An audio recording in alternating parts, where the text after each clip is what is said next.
Création du bataillon, 1916. Dissolution, 1946. Branche, armée de terre. Type, armée coloniale. Rôle, infanterie. Garnison, Djibouti. Couleur, rouge et bleu. Inscription sur l'emblème. Verdun, Douaumont 1916. La Malmaison, 1917. l'Aisne, 1917, 1918. La Marne, 1918. Noyon, 1918. Fourragère, aux couleurs du ruban de la Croix de guerre, 1914, 1918. Décoration, Croix de guerre, 1914, 1918. 2 palmes, une étoile d'argent. Croix de guerre, 1939, une palme, une étoile d'argent. Avant la Première Guerre mondiale, aucune unité de tirailleurs somalis n'est créée à Djibouti en raison du mode de vie nomade de la population. Les hommes qui s'engagent sont envoyés à Madagascar, où ils encadrent les tirailleurs malgaches. En 1915, quand la situation impose l'emploi massif de la force noire, un recrutement est donc initié en CFS, côte française de Somalie, destiné à combattre tout ennemi de la France, y compris les musulmans, de l'Empire ottoman. Le bataillon Somalie est constitué principalement d'hommes provenant de la côte française de Somalie, mais aussi de Comoriens, des Arabes yéménites, et des Abyssins. Le premier recrutement de 1916 comprenait 1400 Somalis, 200 Yéménites, 75 Comoriens et 25 Sénégalais.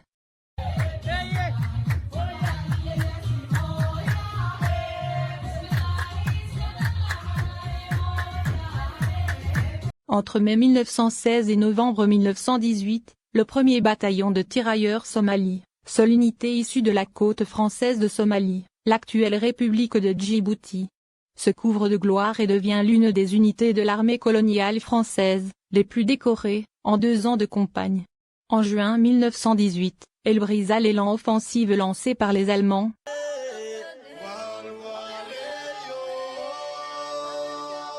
Le bataillon fut formé à Majonga le 11 mai et placé sous les ordres du commandant Fortin. Embarqué en 2 échelons à Majonga et Diego. Il fut rassemblé à Saint-Raphaël, le 10 juin 1916. Le 11 mai fut procédé à un commencement d'un 2e bataillon qui resta en voie et fut dissous le 7 juin 1916. Les éléments utilisables de cette unité vinrent s'ajouter au cours de la guerre à ceux du bataillon venu de Madagascar. Le 14 juillet 1916, le capitaine Depuis prit le commandement du bataillon en remplacement du commandant Fortin appelé à d'autres fonctions. Le 20 juillet, le bataillon partira pour la zone désarmée. Le bataillon Somalie fut d'abord constitué à 4 compagnies et fut employé à des travaux de route dans la région de Verdun. L'aspect frêle des Somalis, leur indépendance, leur emploi prématuré et irrationnel avant une formation militaire suffisante, avait fait naître sur le bataillon Somalie des préventions injustifiées. À la pratique, le bataillon Somalie s'est affirmé troupe indigène de choix, capable de donner l'assaut, de conserver des tranchées et de faire des étapes importantes, avec le chargement normal, au point de résistance physique. Les Somalis ont pu soutenir favorablement la comparaison avec les autres troupes indigènes, y compris les troupes nord-africaines, auprès desquelles ils étaient placés. Au front, l'état sanitaire du bataillon fut presque toujours le meilleur des unités de la 38e division. Au point de vue discipline, esprit militaire, attachement à leur chef, les Somalis et Arabes ont donné de réelles satisfactions. Leurs relations avec les Européens et les indigènes algériens ont toujours été excellentes. Le 21 novembre, le chef de bataillon Bois prit le commandement de bataillon Somalie, devenu unité combattante. Le 19 décembre, le bataillon reçut une compagnie de mitrailleuses. Après une période d'instruction intensive, le bataillon fut ramené dans la zone désarmée.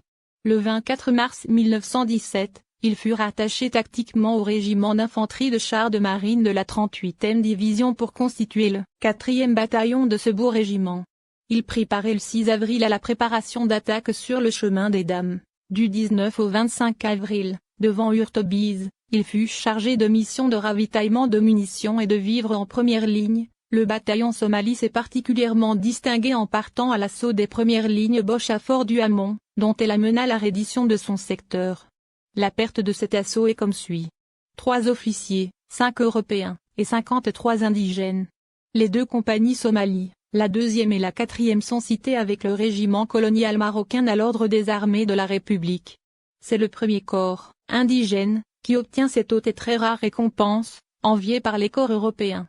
Les compagnies Somali ont tous au long de la guerre, combattu dans les mêmes conditions que les compagnies européennes. Grâce à l'énergie de leurs cadres qui ont été fortement éprouvés, elles ont été un point appréciable pour les régiments auxquels elles étaient adjointes. Les Somalis ont fait preuve de mordant dans les attaques de toutes les batailles. Ils n'ont pas eu des défaillances, et ont affligé des grosses pertes aux Allemands. Les commandants de leurs compagnies ont été unanimes à déclarer que leurs hommes ont été admirables. Ils ont démontré que les tirailleurs somalis sont une force sur laquelle on peut compter.